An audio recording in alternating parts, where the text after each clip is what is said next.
శనివారం ఎంకన్న సామి పేరు చెప్పి శనగలడ్డు చేదబెట్టి సాగనంపింది.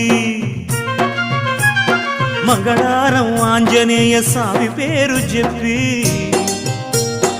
అసలు పనికి అడ్డమెట్టి తప్పుకున్నది.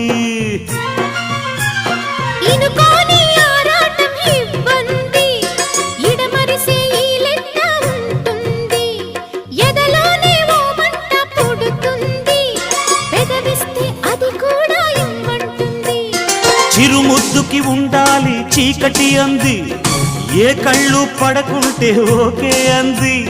తీరా ముద్దిస్తుంటే ఎంగిలన్నది, ఏం పిల్లది ఎంత మాటన్నది.